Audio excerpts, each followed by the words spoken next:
नमस्कार साथी, बहुत बहुत स्वागत है आपका उड़ान इनोवेटिव एकेडमी के यूट्यूब चैनल के ऊपर। तो आज का हमारा टॉपिक रहेगा अभी का कंपाउंड इंटरेस्ट। सिंपल इंटरेस्ट आप सभी ने पढ़ा होगा। सिंपल इंटरेस्ट का मतलब होता है साधारण ब्याज। इसकी जरूरत क्यों पड़ती है, इसके बारे में चर्चा करेंगे। क्या क्या बेसिक फॉर्मूलाज होते हैं। ज़्यादा मुश्किल टॉपिक नहीं है, इजी टॉपिक है। सिंपल इंटरेस्ट होगा तभी ये टॉपिक पैदा होगा, क्योंकि बिना सिंपल इंटरेस्ट के टॉपिक पैदा नहीं होता है। ठीक है, हालांकि ये जो टॉपिक है ये इंपॉर्टेंट किस किस के लिए की है मैं थोड़ा सा बता दूं। आरआईएमसी के लिए, क्योंकि आरआईएमसी में क्लास 8 के लिए अपीयरेंस होता है बच्चे का। तो जो बच्चे क्लास 6 के हैं और जो बच्चे क्लास 7 के हैं, जिनकी एज लगभग 11.5 से 13 साल के बीच में अभी आ रही है या अगले 6 महीनों में आ रही होगी, उनके लिए ये टॉपिक बड़ा इंपॉर्टेंट रहने वाला है।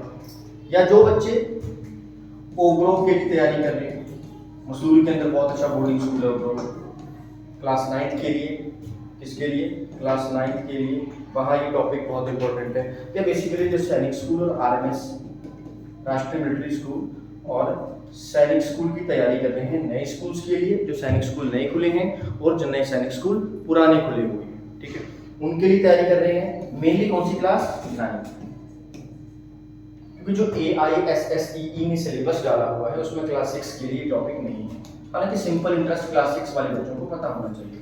इसका मतलब है सिंपल इंटरेस्ट किस किस को पता होना चाहिए। सिंपल इंटरेस्ट साधारण ब्याज कक्षा 4 के बच्चे को, 4th क्लास के बच्चे को, क्लास 5th के बच्चे को, क्लास 6th के बच्चे को, क्लास 7th के बच्चे को पता होना चाहिए। आज की डेट में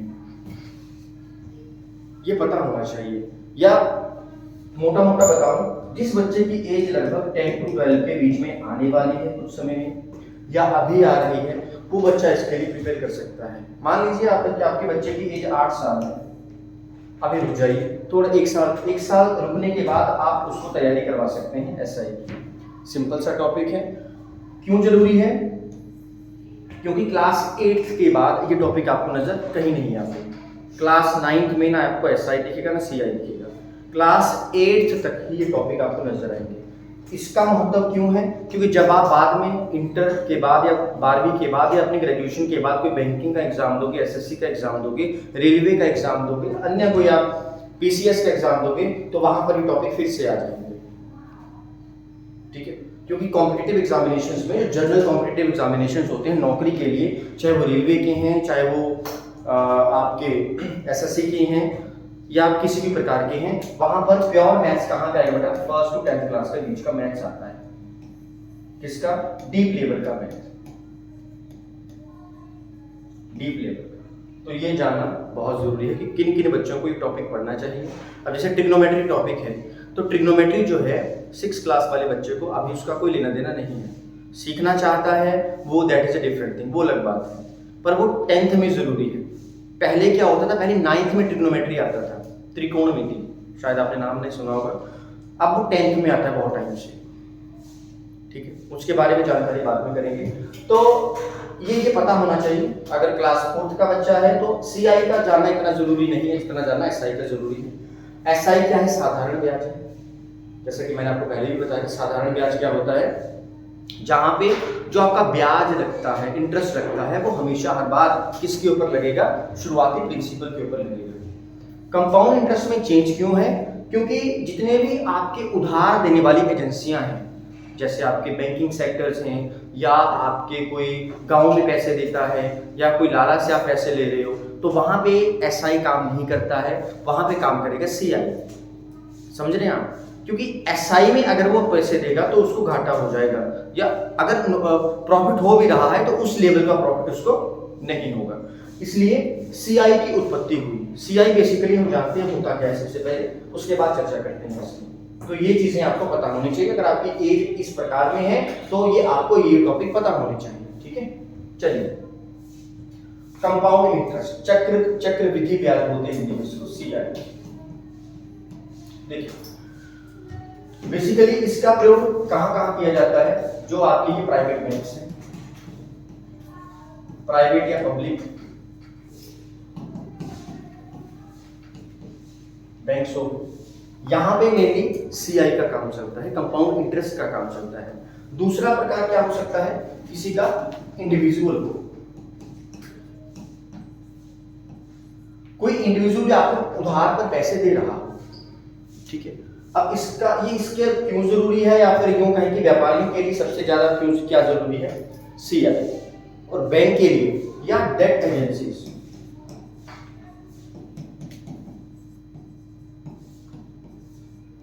ऐसी कोई एजेंसी जो उधार पुख्ता करवाती है, ऐसी कोई एजेंसी जो उधार देती है, उसके लिए सीआई रामबाण है। अब साधारण शब्दों में मैं आपको समझाता हूं कि सीआई का मतलब क्या है। देखिए, मान लीजिए दो दोस्त हैं ए और बी, ध्यान से समझना बात को। हालांकि बच्चे गलती क्या करते हैं, फॉर्मूला सीख लेते हैं, डायरेक्ट अप्लाई करना स्टार्ट कर देते हैं। But first of all we need to find out what is the original meaning of the compound interest. क्योंकि मान लो गांव में किसी ने पूछ लिया, शहर कस्बे में किसी ने पूछ लिया सीआई क्या होता है, फॉर्मूला कोई समझता नहीं है। फॉर्मूले से क्या समझेंगे कि A बराबर P into 1 plus R upon 100 raise to power n। उससे मुझे क्या समझ आ रहा है, आपको क्या समझ आ रहा है, that is a different thing. साधारण भाषा में किसी अनपढ़ व्यक्ति को समझाने वाला कैसे समझाएं। देखिए, A और B क्या है, दो दोस्त हैं, ठीक है।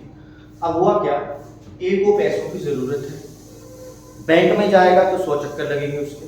इसने क्या किया, B से उधार ले लिया 500 रुपये। कितना उधार ले लिया, 500 रुपये उधार ले लिया।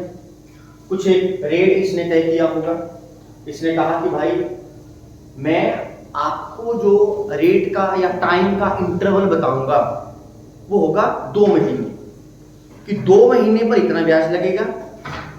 मान लीजिए इसने कहा कि 2 महीने के बाद एक काम करना, 50 रुपये ब्याज दे देना मुझे। कितना, 50 रुपये ब्याज दे देना। कितने महीने के बाद, 2 महीने के बाद, 2 मंथ के बाद 50 रुपये क्या दे देना, सीआई दे देना। तो टोटल अमाउंट कितना हो जाएगा, 550 रुपये। अच्छा, मान लो अगर दे पाया तो अच्छी बात है, नहीं दे पाया तो क्या होगा, क्या फिर से वो 50 रुपये लगेंगे। अब यहाँ पर चेंज है। अब चेंज क्या है, यही तो खेल है सीआई का। अब जो पहला प्रिंसिपल था और जो सीआई है उसको जोड़कर एक्चुअल में बनता क्या है, अमाउंट बनता है। यहां पर इसने क्या खेल खेला, पिछले साल का अमाउंट नए साल का प्रिंसिपल होगा, इससे ब्याज क्या होगा, और ज्यादा लगेगा। पिछले साल का अमाउंट नए साल का प्रिंसिपल होगा। अब इसने कहा कि भैया आपका जो ब्याज लगेगा वो 500 रुपए के ऊपर नहीं लगेगा, अब आपका ब्याज किसके ऊपर लगेगा, 550 रुपए के ऊपर लगेगा। समझ आ रहा है कि नहीं आ रहा है, अब 550 रुपए के ऊपर लगेगा। अच्छा, आप मुझे सिंपल सी बात बताओ, 500 रुपए है, ये 2 महीने की बात कर रहा है, 50 रुपए ब्याज देना है, तो 50 रुपए 500 का कितना परसेंट हुआ, लगभग 10% हुआ। कितना हुआ, 10% हुआ। अब जो 10% आपको इंटरेस्ट देना है वो 500 रुपए के ऊपर नहीं देना है, वो देना है 550 के ऊपर। और 550 का इंटरेस्ट 10% के हिसाब से बनता है 55 रुपए। कितना रुपए, 55 रुपए। मतलब 4 महीने के बाद आपको कितने पैसे देने हैं, 550 तो है ही, 55 और हो गए, तो कितना हो गया टोटल, 605 रुपए हो गए। 4 महीने का 605 रुपए बन गया। ये सीआई है। सीआई में खास बात क्या है, पहले साल का जो प्रिंसिपल और सीआई होगा ऐड करके बनता है अमाउंट। वो जो अमाउंट होगा वो दूसरे साल के स्टार्टिंग में प्रिंसिपल की तरह बिहेव करेगा, मूलधन की तरह बिहेव करेगा। समझ आ रहा है, यही डिफरेंस है सीआई में और एसआई में। एसआई में साधारण ब्याज में क्या होता है, जो आपका ब्याज होता है, जो आपका ब्याज होता है वो सेम रहता है, जैसे चाहे 100 साल तक तुम कर्जा ले लो, ब्याज हर महीने सेम रहेगा। अगर पहले महीने 10 रुपये है तो अगले महीने में 10 रुपये रहेगा, अगले महीने में 10 रुपये रहेगा, अगले महीने में 10 रुपये रहेगा, और हर बार 10 रुपये जो है वो रहता रहेगा, 10 रुपये 10 रुपये 10 रुपये। यहाँ पर ऐसा नहीं है, यहाँ पर पहले 2 महीने का ब्याज 50 रुपये, अगले 2 महीने का ब्याज, पहले 50 था अब 55, 5 बढ़ गया। तो सीआई इंपॉर्टेंट है बैंकों के लिए या एसआई इंपॉर्टेंट है, सीआई इंपॉर्टेंट है, क्योंकि यहाँ ब्याज जो है, जो रिकवरी है, जो अमाउंट है वो ज्यादा है। ऑब्वियस सी बात है, जहां से ज्यादा पैसा आता है हमें वहां पर जाना पसंद होता है। मान लो 2 नौकरियां हैं, एक नौकरी 30,000 की है, दूसरी नौकरी 40,000 की है, तो मैं क्या प्रेफर करूंगा, जहां से मुझे 1 रुपया ज्यादा मिल रहा है, I would prefer to go there. समझ आया सिंपल सा फंडा कि बैंकों के लिए या उधारी देने वाली एजेंसियों के लिए सीआई इंपॉर्टेंट है या एसआई इंपॉर्टेंट है? सीआई इंपॉर्टेंट है। क्यों इंपॉर्टेंट है? पैसा ज्यादा मिलेगा, ब्याज ज्यादा आएगा और अपने हिसाब से तोड़ मरोड़ सकते हैं। ये तो 2 महीने मैंने लमसम लिया था, मान लो 4 महीने हो गए, ब्याज अभी तक नहीं चुका पाया। अब 605 रुपए टोटल देने हैं। 605 रुपए क्या है? 4 महीनों का अमाउंट है जो वापस लौटाना है। मान लो आगे कहानी चली गई तो आगे जो ब्याज लगेगा 2 महीने का वो 605 रुपए के ऊपर लगेगा। अगले साल का मतलब अगले 2 महीने का प्रिंसिपल क्या होगा? पिछले महीने का जो अमाउंट है 605 रुपए के ऊपर अगर आप 10% के हिसाब से काउंट करोगे तो बनेगा 60.5 इतना। मतलब 30 जो छठा महीना होगा उसमें इतना ब्याज देना पड़ेगा। समझ आ रहा है कि नहीं आ रहा है? मतलब टोटल ब्याज कितना देना पड़ेगा आपको? 500 रुपए तो आपको देना ही है। अब ब्याज देखो, ये कितना ब्याज है आपका? 55 रुपए। यहाँ पर पहले में ब्याज कितना था? 50 रुपए। अब कितना हुआ? 55 हुआ। अब कितना हुआ? 60.5 हुआ। ऐड करोगे सबको क्या बनेगा? 665.5। 50 और 50 100, 100 में 5 105, 105 में 60 165.5, 165.5 मतलब 665.5। ये टोटल भाई साहब अमाउंट देना पड़ेगा आपको। कब? आफ्टर 6 मंथ्स, 6 महीने के बाद आपको ये लौटाना पड़ेगा सारा का सारा। और यही चीज अगर एसआई के ऊपर होती तो 50 रुपए 1 महीने का, 50 रुपए दूसरे महीने का, 50 रुपए तीसरे महीने का, टोटल कितना हो गया? 150। तो 165 ज्यादा है या 150 ज्यादा है? 165 ज्यादा है। ये छोटी सी रकम है 500, तब भी देखो 15.5 रुपीज का गैप आ गया। यही रकम अगर करोड़ों में हो तो सोचो 15.5 करोड़ रुपीज ज्यादा होगा। मिलियन ट्रिलियंस में होगा तो 15.5% ट्रिलियन ज्यादा होगा। सोच लो, अभी तो आपको छोटा सा अमाउंट दिख रहा है 165 रुपए, क्योंकि 500 रुपए पहली बात कोई लेता नहीं होता। ये तो हम क्वेश्चंस कर रहे हैं, डिस्कस कर रहे हैं, that's why I have taken this kind of example. समझ आ रहा है आपको? तो यही है सीआई। सर इसमें 2 महीने नहीं लगता ब्याज। ये किसके ऊपर डिपेंड करता है? जो पैसे दे रहा है, ये उसके ऊपर डिपेंड करता है कि वो कितने मंथ का टाइम मांगता है। कुछ एक ऐसे होंगे बोलेंगे भैया 1 साल के बाद लौटा देना, कुछ एक ऐसे होंगे जो बोलेंगे 7 दिन के बाद देख लेते हैं। जैसे मेनली गांव में होता है ये चीज, लाला वगैरह क्या करते हैं, जो लोग पैसे का वो करते हैं वो क्या करते हैं, वो मेनली जैसे मान लो 50,000 रुपए दे दी, किस्त बांध दी, वो किस्त कैसी होगी? या तो 15 दिन के बाद होगी या तो 7 दिन के बाद होगी, या महीने की 4 किस्त देनी पड़ेगी, महीने की 2 किस्तें आपको ईएमआई देनी पड़ेगी। समझ आ गया मोटा मोटा क्या मतलब है इसका? मोटा मोटा क्या मतलब है समझ आ गया सभी को? सिंपली फंडा ये है, पैसा ज्यादा आता है इसलिए ज्यादा इंपॉर्टेंट है सीआई। किन के लिए? प्राइवेट बैंक्स के लिए, लोकल बैंक्स के लिए, सरकारी बैंकों के लिए, और ऐसी एजेंसियां जो आपको उधार दे रही हैं या ऐसा कोई आदमी जो आपको उधार प्रोवाइड करवा रहा है। समझ आ गया? पैसे की जरूरत है तो इंसान पैसे लेगा और वो दूसरे की शर्तों पर पैसे लेना पड़ेंगे उसको। मैंने 10 रुपए दिए, मैंने कहा भैया 2 दिन का इतना ब्याज देना पड़ेगा, लेना तो लो, नहीं लेना तो मत लेंगे। इंसान को जरूरत है, वो कहेगा भैया ठीक है दे दो, नहीं दे पाया, अमाउंट जो है बढ़ता रहेगा, और वही अमाउंट अगले मंथ का क्या बनता रहेगा? प्रिंसिपल बनता रहेगा। तो इससे होगा क्या? इससे जिसने पैसे उधार लिए हैं, एक तो उसके मन में डर बैठेगा। क्या डर? कि भाई लौटाने पड़ेंगे, नहीं तो ये ज्यादा होता जाएगा। दूसरा, अगर नहीं लौटा पा रहा है तो फायदे में कौन है? जिसने उधार दिया है, कभी ना कभी तो लौटाएगा, तो वो ज्यादा आएगा उसके पास पैसा। ये फ्री का पैसा है, ये फ्री का पैसा है। देने कितने थे? 50 रुपए देने थे एक्स्ट्रा, देने कितने पड़ गए? 165 रुपए। तो जो ले रहा है उसके लिए तो फ्री का पैसा ही है। वीरगर का आपको समझ आ रहा है? थोड़ा थोड़ा आ रहा है, बहुत बढ़िया। प्रैक्टिस करेंगे, बढ़िया तरीके से समझ आना स्टार्ट हो जाएगा। ठीक है, डायरेक्ट फॉर्मूले के ऊपर नहीं कूदना है, that is a different part of the life. First of all we need to understand कि ये चीज बाहर, सड़क के गेट के बाहर अगर आप निकलोगे तो पता होना चाहिए ये चीज कहाँ अप्लाई होती है। तो ये चीज अप्लाई होती है बैंकों में, जो कि आपके घर के सामने बैंक है। अलग जगह जाओगे आपको ये भी मिलेगा, ये भी मिलेगा, डेट एजेंसीज भी मिलेगी। प्राइवेट बैंक आजकल 50 खुल चुके हैं जो आपको 16%, 20% के ऊपर पैसे दे रहे हैं। 20% के ऊपर पैसे दे रहे हैं। 20% is a very huge amount. 1 lakh रुपए का 20% होता है 20,000 रुपये। 10 लाख का 20% कितना? 2 लाख रुपए। मतलब अगर आपने 10 लाख रुपए उधार लिया है और किसी ने कहा कि 1 महीने के बाद 20% ब्याज दे देना साथ में, तो 12 लाख रुपए लौटाने पड़ेंगे उसको। सोचो ये अमाउंट कितना बड़ा होगा। तो उनसे उस इंसान को पैसे काम करने की ज़रूरत है? काम करने की ज़रूरत ही नहीं है उसको। क्यों? ब्याज आ रहा है। तो ऐसे पैसा चलता है। पैसा जब चलता है तो इकोनॉमी बढ़ती है। समझ आ रहा है? पैसा चलेगा, पैसा घूमेगा तो इकोनॉमी बढ़ती है, अर्थव्यवस्था बढ़ेगी उससे। चलिए, एक सिंपल सा साधारण सा फॉर्मूला होता है, पहले ऊपर अप्लाई करेंगे। दूसरी बात, हर सीआई के हर एक क्वेश्चन को एसआई से किया जा सकता है। एसआई में समय लगता है, ज़्यादा समय लगता है, टाइम लगता है, इसलिए कुछ एक फॉर्मूलों का निर्माण किया गया है जिसको हमने बोल दिया ये सीआई के फॉर्मूले हैं। अब सपोज करो एक क्वेश्चन तुम 2 पेज में कर रहे हो, एक क्वेश्चन तुम आधे पेज में कर रहे हो, टाइम कम लग रहा है, कौन सा तरीका अपनाओगे? इसमें समय कम लग रहा है और पेज भी आपके बच रहे हैं, क्योंकि बचाना जो है भारतीय संस्कृति में है कि दुकान पर जाएंगे तो धनिया ज़्यादा लेकर आएंगे, पैसे देंगे तो बचा बचा के देंगे। ये हमारे ब्लड में, खून में। ठीक है, चला दो वो वाला। चलिए देखिए, एक सिंपल सा फॉर्मूला लिख लीजिए। सीआई में कंपाउंड इंटरेस्ट में, चक्रवृद्धि ब्याज में, ये रहने दो, अभी ये चलाओ फिलहाल,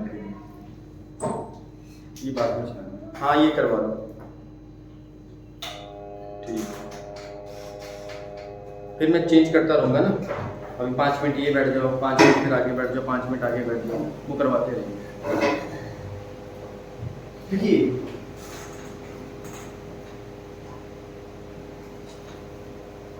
अमाउंट काउंट करते हैं इसमें, प्रिंसिपल की बात होगी। मैं उम्मीद कर रहा हूं कि आपको प्रिंसिपल के बारे में जानकारी है, अमाउंट के बारे में जानकारी है, टाइम के बारे में जानकारी है, रेट के बारे में जानकारी है ना सभी को। क्योंकि अगर आपने क्योंकि सीआई आप डायरेक्ट थोड़ी पढ़ते हैं, पहले आप एसआई पढ़ते हैं, सिंपल इंटरेस्ट पढ़ते हैं, उसके बाद आप सीआई के ऊपर आते हैं। ठीक है,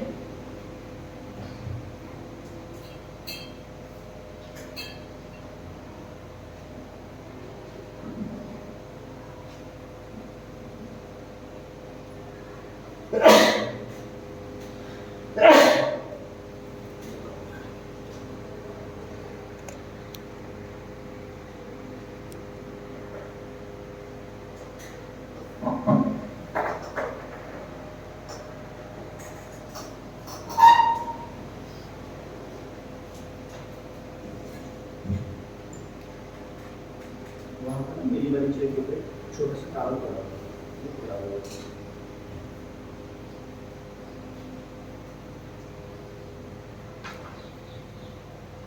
लिखिए, A equals P into 1 plus rate upon 100।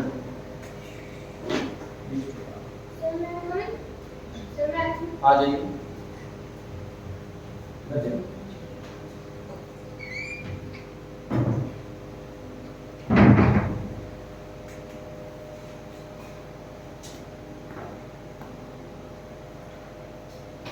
N का मतलब क्या है? एन का मतलब है टाइम। क्लियर?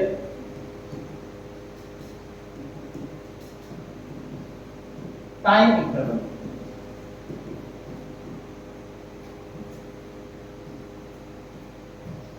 अब टाइम इंटरवल क्या है? टाइम इंटरवल वही है जो आपको समय दिया हुआ है। जब आपने किसी से पैसे लिए थे, जब आपने बैंक से लोन लिया था या दिया था या एफडी करवाई थी, तो वहां पे कुछ समय की अवधि होती है, वो रिन्यूएबल होती है ना, रिन्यू हो जाती है एक समय के बाद अगर आप चाहो तो वहां पर मेनली एन का मतलब है टाइम इंटरवल, 6 महीने, 2 महीने, 1 साल, 2 साल, तो वहां पर काउंट होता है। क्लियर? चलिए, amount equals principal into 1 plus rate upon 100 ratio पर। सबसे पहला फॉर्मूला जो हम सीआई में पढ़ते हैं वो यही पढ़ते हैं, ये बराबर B into 1 plus R upon 100 ratio पर 10।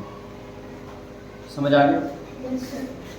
इसका क्या मतलब है? इसका मतलब है कि कितने टाइम्स है। जैसे मैं छोटा सा एग्जांपल दूं, हो सकता है कि आपने पावर एंड एक्सपोनेंट वाला चैप्टर अभी ना पढ़ा हो, जो छोटी क्लास के बच्चे, छोटे बच्चे हैं, तो इसका जो साधारण सा फंडा है इसका, जैसे आपने स्क्वायर पढ़ा होगा, क्यूब पढ़ा होगा, तो क्या होता है वहां पे उतने टाइम टू लिखना पड़ता है। जैसे अगर मैं लिखूंगा 10⁻3, हालांकि इसका इसके साथ कोई संबंध नहीं है, ये मैं सिर्फ ये एक्सप्लेन करने के लिए लिख रहा हूँ। 10⁻3 का क्या मतलब होता है? 10 को कितने टाइम मल्टीप्लाई करना है आपने? 3 टाइम मल्टीप्लाई करना है। सेम मतलब ये है, यहाँ पर इतने टाइम्स आपको मल्टीप्लाई करना पड़ेगा क्योंकि एक्सपोनेंट में चला गया है।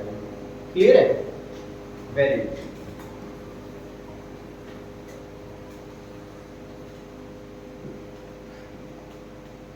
चलिए एक छोटा सा क्वेश्चन है, पहले वो करेंगे, उसके बाद देखते हैं किस तरीके से और बेहतरीन क्वेश्चन का निर्माण कर सकते हैं। ये कब है? जब इंटरेस्ट 1 साल के लिए पूछा होगा। कितने साल के लिए? 1 साल के लिए। लिख भी लो।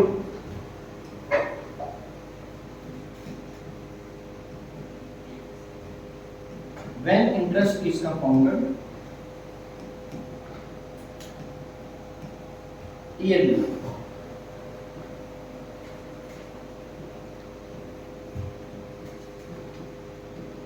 जब ब्याज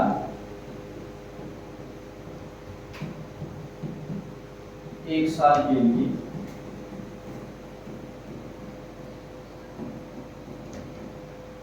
फिक्स है कि 1 साल के लिए इतना ही ब्याज आपका लगेगा, ठीक है?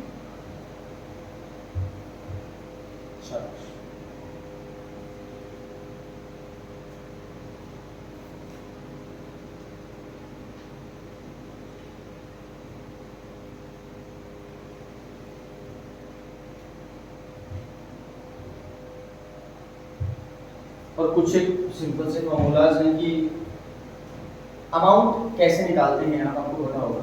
अमाउंट क्या होता है? प्रिंसिपल प्लस CI, है ना?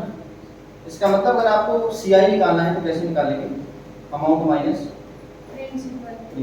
ये चीज़ें 2-3 हैं, आई होप आपको पता होगी, क्योंकि अगर आपने CSI पढ़ा है, henceforth you will be studying about compound interest।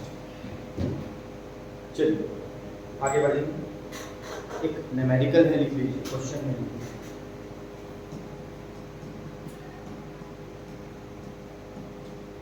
Find the CIM amount on fees 8,000, 8,000 रुपये हैं आपको दे रखे हैं, साथ में for 3 years at 5% per annum।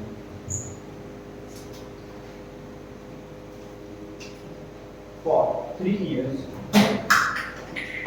at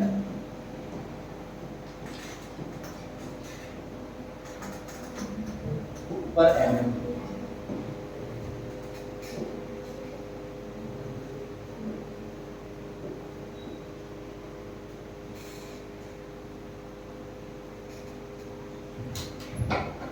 per annum का मतलब मैंने आपको समझाया। पर एनम का मतलब क्या होता है? पूरे साल का 12 महीने। पर एनम 12 महीने। CI आपको निकालना। हालांकि ये क्वेश्चन जो है वो SI से भी हो जाएगा, जैसा मैंने आपको पहले भी बताया। SI से जब आप करेंगे तो क्या करना पड़ेगा? पिछले साल का जो अमाउंट होगा वो अगले साल का प्रिंसिपल बनता जाएगा और आप इसको सॉल्व करते जाएंगे, ठीक है? यहाँ पर क्या क्या 3 साल का दिया हुआ है, 5% रेट दे दिया।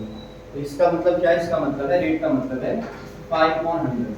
हर 100 रुपये के ऊपर 5 रुपये आपको ब्याज देना पड़ेगा, मतलब 105 रुपये लौटाने पड़ेगे। इसका ये मतलब है, हर 100 की बात कर रहा हूँ मैं, एवरी 100। क्लियर है? चलिए देखिए ध्यान से। अभी अपने मैंने फॉर्मूला लिखा है, तो उसी का एप्लीकेशन है। A इक्वल्स, अमाउंट तो डायरेक्ट यहाँ से निकल जाएगा, P इंटू, अब जो पैसे का लेन देन है वो शुरुआती कितना है? 8,000 रुपये है। इसका मतलब प्रिंसिपल कितना होगा आपका? 8,000 रुपीज होगा, रुपी 8,000 रुपी होगा। A equals P into 1 plus rate upon 100। Guys rate कितना है? 5% है, तो 5/100 इंटू टाइम। टाइम अगर मंथ में दे रखा है तो कन्वर्ट करना किसमें जरूरी है? ईयर में कन्वर्ट करना बहुत जरूरी है। डायरेक्ट 3 लिख दीजिए यहाँ पे, ईयर में ही है ऑलरेडी। कितना हो गया? अब नेक्स्ट स्टेप में क्या करूंगा मैं, साधारण तरीका, इससे भी साधारण तरीका क्या है, 5 1 जा 5, 5 20 जा 100।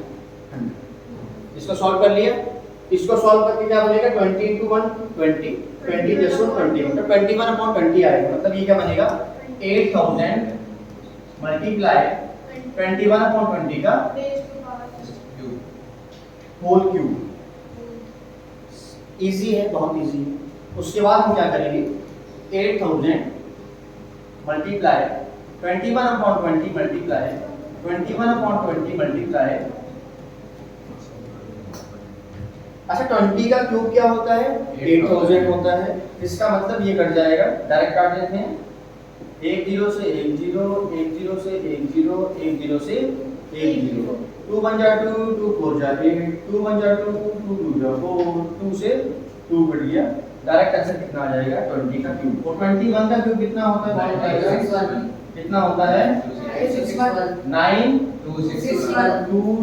लीजिए, आपकी बात मान लो, 9261 लिख दिया। इसका मतलब 9261 रुपए क्या है, अमाउंट है। 8000 रुपए दिया था, लौटाना कितना पड़ेगा, 9261 रुपए लौटाने पड़ेंगे। इसका मतलब A बराबर अमाउंट बराबर कितने रुपए आया, 9261 आ गया। पहली कहानी तो हमारी खत्म हो गई है। अब क्या निकालना है आपको, कंपाउंड इंटरेस्ट निकालना है। और कंपाउंड इंटरेस्ट कैसे निकलेगा, अमाउंट में से प्रिंसिपल को माइनस कर दो, तो कितना आएगा, 9261 माइनस 8000, 1261 रुपए। ये आपका आंसर आ जाएगा, 1261 रुपए वैल्यू। जल्दी से शाबाश।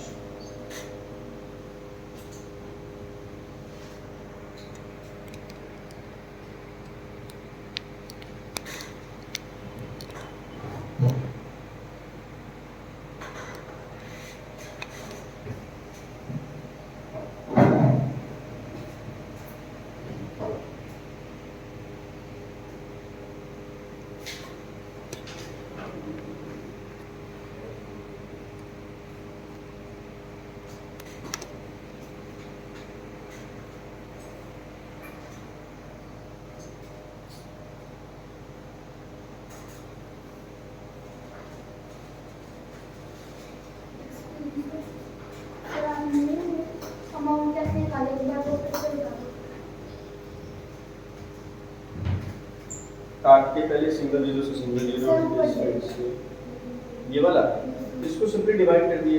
जैसे 100 है तो 5 को डिवाइड कर देंगे, आप कर सकते हो ऐसे, जो ब्रैकेट के अंदर प्रॉब्लम जैसे होती है।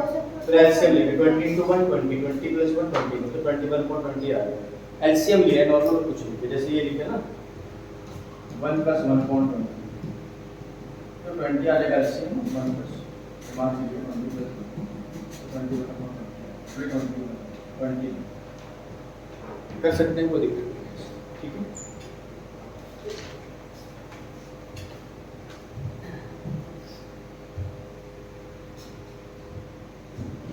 चलिए, फॉर्मूला आपने सीख लिया, याद भी आप कर लेंगे।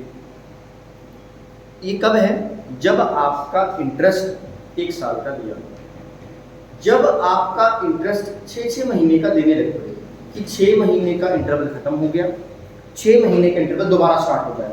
1 साल में कितने महीने होते हैं, 12 मंथ होते हैं, 12 महीने होते हैं ना।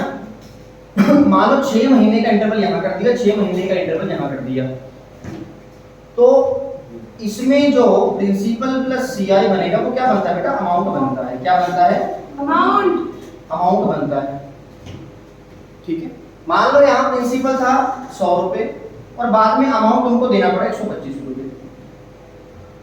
यहाँ पर जो शुरुआत होगी, अब किस प्रिंसिपल क्या होगा, यहाँ पे 125 रुपए होगा।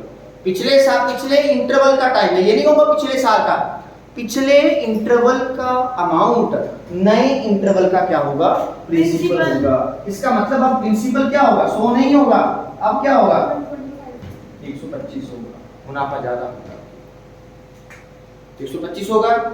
मतलब रेट को पूरे साल का रेट है तो 12 महीने का रेट काउंट होता है, और अगर 6 महीने का निकालना है तो क्या करते हैं, 2 से डिवाइड कर देते हैं। जैसे 1 महीने का रेट आपको दे रखा है, 12 महीने का निकालना है तो क्या करते हैं, 12 से मल्टीप्लाई कर देते हैं। 12 का पहले दे रखा है, 6 का निकालना है तो 2 से डिवाइड कर देंगे, क्योंकि 12 को 2 से डिवाइड करूंगा तभी तो 6 महीने आएंगे। मतलब क्या है इसका, 6 महीने साल में कितनी बार आते हैं, 2 बार आते हैं। तो क्या करेंगे, टाइम को 2 से मल्टीप्लाई कर देंगे। क्यों, क्योंकि जो 6 महीने वो साल में कितनी बार आते हैं, 2 बार आते हैं। और रेट को 2 से डिवाइड कर देंगे। क्यों, क्योंकि 12 महीने का रेट था, 6 का निकालना है।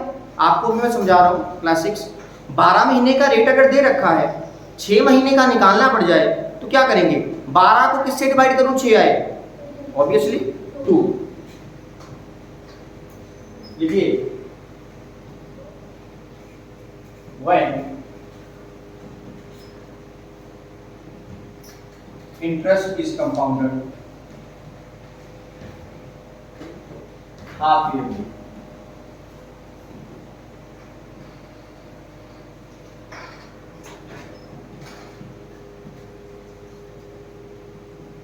छह महीने की अगर मैं बात करूं, 6 मंथ्स की,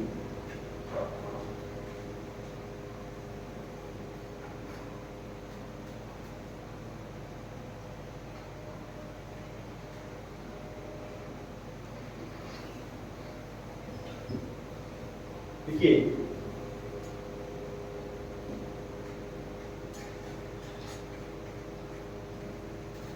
अमाउंट क्या होगा, ए बराबर A equals P into 1 plus rate को 2 से डिवाइड करो,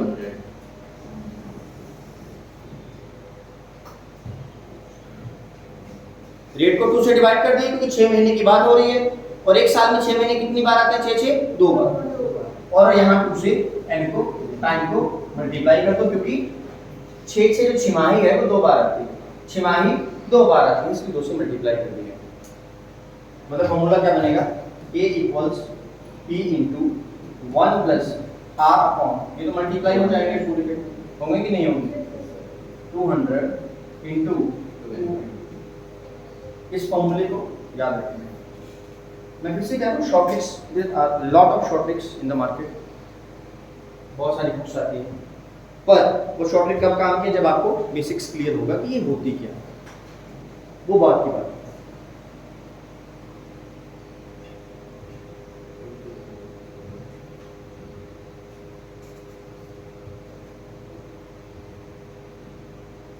वो जो है वो बात की बात है कि शॉर्ट ट्रिक्स कैसे लगाएंगे।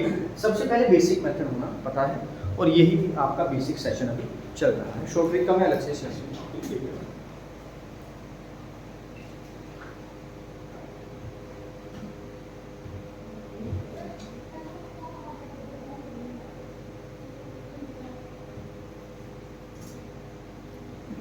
चलिए ये फॉर्मूला कब अप्लाई करना है, जब हाफ ईयरली की बात करें।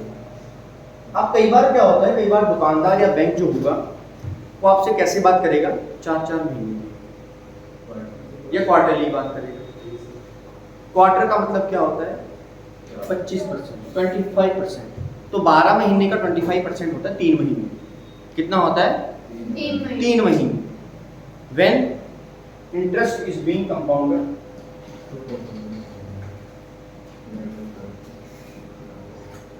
when interest is being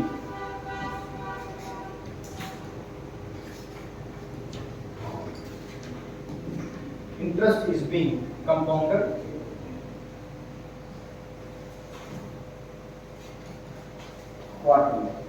quarterly का बेसिकली मतलब क्या है, 25% और 1/4 ऑफ एनीथिंग को मैंने x मान लिया, किसी भी चीज का चौथा हिस्सा या 25%। ठीक, अब जब किसी चीज का चौथा हिस्सा होगा, इसका मतलब एक साल में होते हैं 12 महीने, तो क्वार्टर ऑफ 12 महीने कितना होगा, 3 महीने। इसका मतलब क्वार्टर ऑफ 1 ईयर, एक साल का जो क्वार्टर होता है उसमें कितने मंथ आते हैं, 3 मंथ आते हैं, 3 मंथ आते हैं। अब आप मुझे बताओ, 3 मंथ एक साल में कितनी बार आ सकते हैं, 4 बार। 4 बार। क्योंकि 3 4 जा 12 हो गया। इसका मतलब अगर रेट पूरे साल का दे रखा है और अगर 3 महीने का निकालना है तो 4 से रेट को डिवाइड करना पड़ेगा और टाइम को 4 से मल्टीप्लाई करना पड़ेगा। क्यों करना पड़ेगा? क्योंकि जो टाइम इंटरवल है वहां पे एन जो बैठा हुआ है वो कितनी बार आ रहा है? 4 बार आ रहा है। कितनी बार आ रहा है? 4 बार आ रहा है, क्योंकि 4 × 3 करूंगा तो 12 बनता है। सीधी बात समझाऊंगा, ठीक है? समझाया? क्योंकि 3 मंथ 4 बार आएंगे तभी तो बेटा 12 मंथ बनेंगे, और 12 मंथ मतलब 1 फुल ईयर, एक साल। इसका मतलब यहां से अगर मैं a निकालूंगा तो a क्या आएगा? p × 1 + r/4/100 raise to power n। n समय है, 4 से मल्टीप्लाई कर दो, ये आ। सिंप्लीफाई करके फिर से लिखूंगा a = p × 1/r/400 × 4n।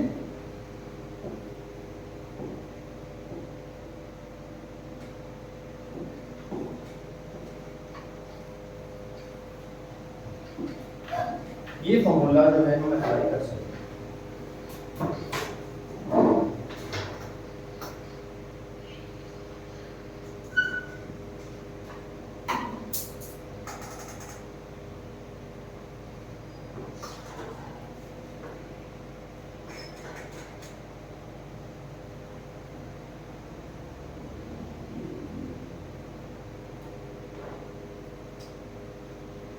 किसी भी हाफ के ऊपर हमारे पास एक क्वेश्चन है, इसको डिस्कस करेंगे। फर्स्ट ऑफ ऑल तो इसको अच्छे से नोट डाउन कर लीजिए।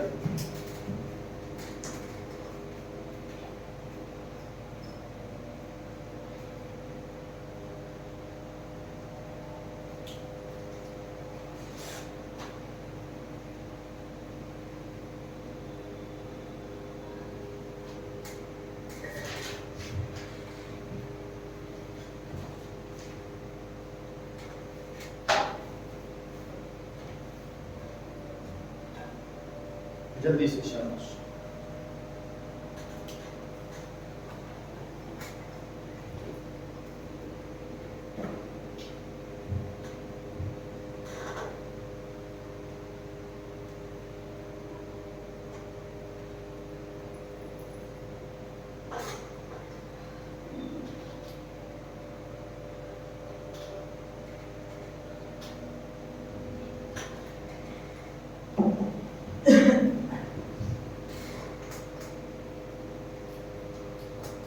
Let us do a simple question of this type. So please write out.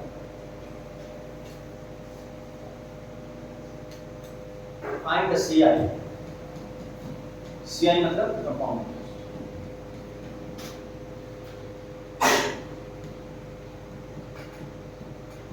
और 8,000 rupees.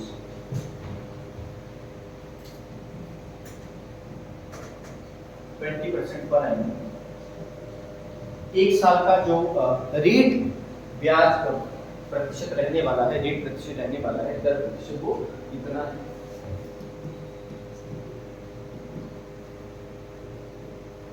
इंटरेस्ट इज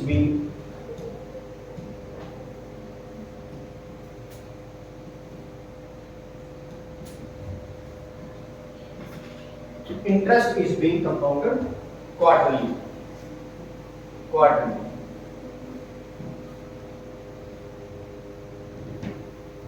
क्वार्टरली का मतलब समझते हैं? 3 महीने का, कि 3 महीने के बाद जो आपका टोटल अमाउंट होगा वो अगले 3 महीने का प्रिंसिपल बन जाएगा, तो फिर नया अमाउंट आएगा, ब्याज नया आएगा ज़्यादा।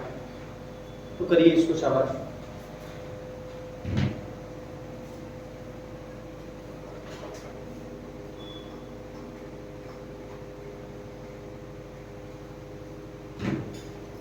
तो हमने अभी सीखा कि amount equals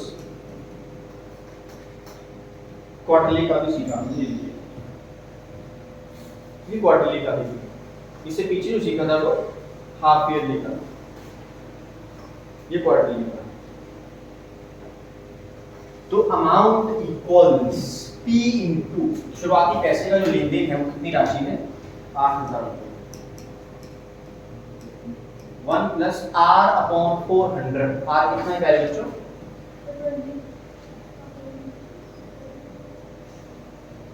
into 4 multiply n। अच्छा, एक साल की बात करी गई है, टाइम की बात नहीं करी है, इसका मतलब लगभग एक साल की बात करी गई है।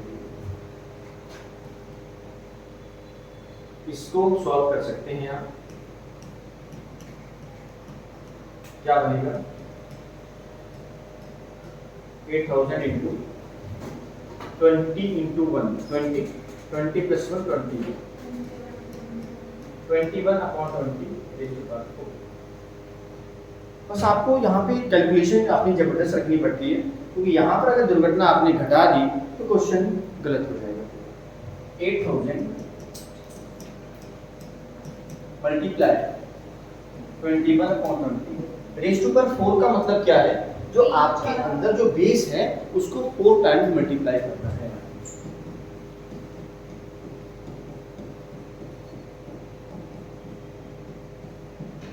कुछ इस तरीके से 1 2 3 4, 1 2 3, 1 2 3, 1 2 3। बचा क्या? 21 रेज़ टू पावर 4 अपॉन 21 का क्यूब कितना बताया था आपने मुझे? 9261 बताया था।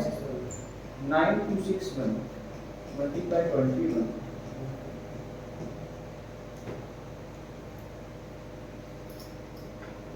तीन बार ये कर दिया, एक बार ये कर दिया। अब थोड़ा सा कैलकुलेशन जो है मैं करूंगा इधर। 9261 मल्टीप्लाई, जब मैंने इसको इनको डिवाइड किया 21 अपॉन 20 को आप डिवाइड कर सकते हो, 20 बन जाए 20 कितना आएगा? 1.05 आंसर। अब आप इनको मल्टीप्लाई कर सकते हैं, जो मल्टीप्लाई करके आएगा और वही आपका आंसर है। जल्दी से शायद 9724.05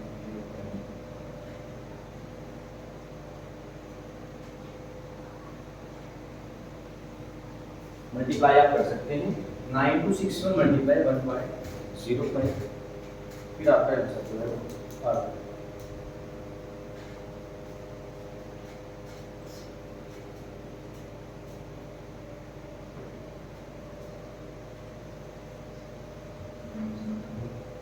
कितना आया? 9724.05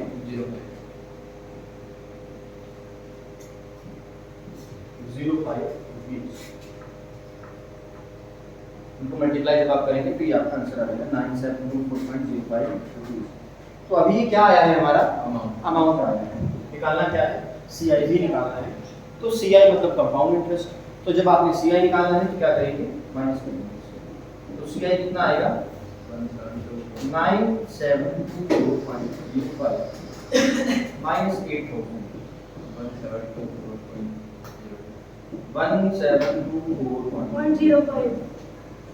ये आपका आंसर आ गया 1724.05। ये आपका क्या आएगा बेटा? ये आपका कंपाउंड इंटरेस्ट आएगा, CI आएगा। समझ आ रहा है आपको? Yes sir. बहुत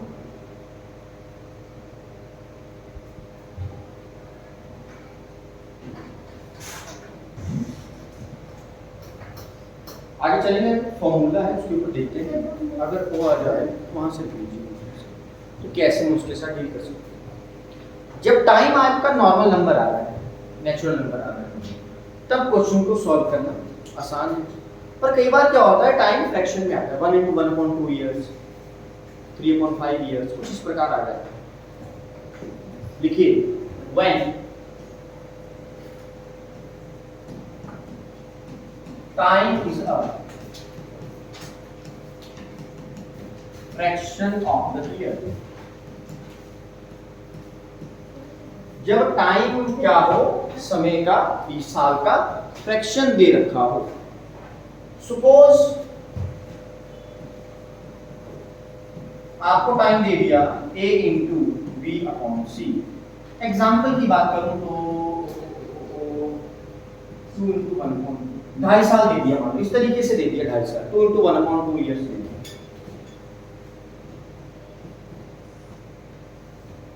2 into ईयर दे दिया।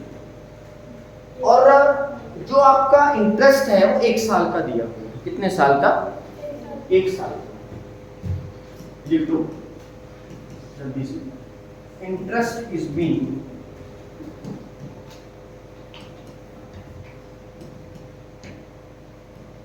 Compounded annually. Interest is being compounded annually, पूरे साल का जो है वो ब्याज है।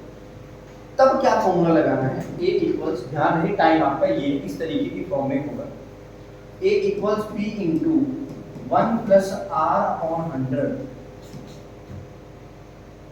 1 प्लस आर अपॉन 100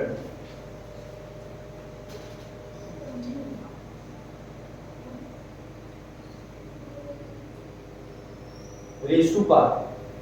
तो जो पहला हिस्सा है लिया जाएगा इनटू 1 प्लस ये जो दूसरा हिस्सा है ये आर से मल्टीप्लाई हो जाएगा।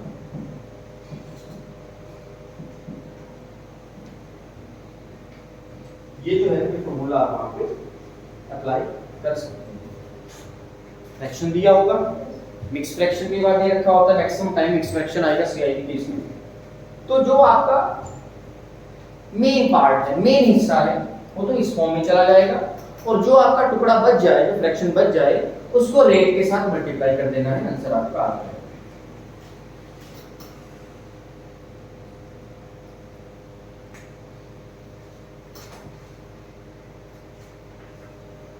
समझ आ गया बेटा? यस, वेरी गुड, बहुत। चलिए न्यूमेरिकल्स भी करेंगे, अभी थोड़ा फॉर्मूले के ऊपर ध्यान देंगे। ये कब अप्लाई करना है? जब जो टाइम है, whenever we are when we are going to use this kind of formula, when the time is a fraction of the year, जब समय जो है साल का फ्रैक्शन हो। दूसरा, interest is being compounded annually. तभी आपने देखा होगा आर से छेड़छाड़ नहीं किया, यहां जाके करना पड़ा क्योंकि टाइम मैनेजमेंट की दिक्कत थी, इसलिए करना पड़ा। ठीक है, अब जब यहाँ पे बेटा कंपाउंड हाफ ईयरली होगा तो यहाँ पे 200 से ऑब्वियसली डिवाइड होगा और यहाँ 2 से मल्टीप्लाई होगा। ठीक है, तो उन क्वेश्चंस में हम क्या करते हैं, उन क्वेश्चंस में हम उसको तोड़ के सिंपल फ्रैक्शन बना लेते हैं। जैसे दे रखा है 2 × 1/2, तो 2 × 1/2 मतलब 5/2, 5/2। तो वहां पर क्या करेंगे, मान लो टाइम आपको 5/2 दे दिया, इंटरेस्ट जो है 6 महीने का दे दिया, तो रेट को 2 से डिवाइड कर देंगे, टाइम को 2 से मल्टीप्लाई कर देंगे।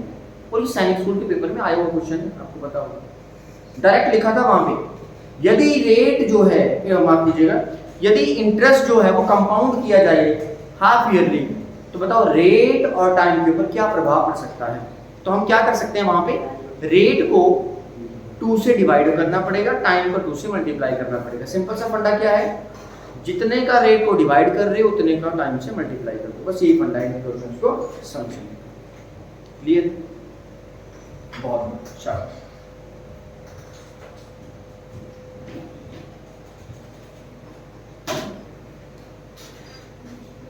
चलिए, अब कई बार क्वेश्चन में क्या आता है, आपको R1, R2, R3 हर अलग अलग रेट दे दिया जाता है। पहले साल का रेट 2%, अगले साल का रेट 3%, अगले साल का रेट 4%। जब तीनों सालों का जो रेट है वो आपको अलग अलग दे दिया जाए, पहले साल का अलग दे दिया, दूसरे साल का अलग दे दिया, तीसरे साल का अलग दे दिया, उस केस में हम कैसे इनके साथ डील कर सकते हैं, जल्दी से फॉर्मूला लिख लीजिए। When rates are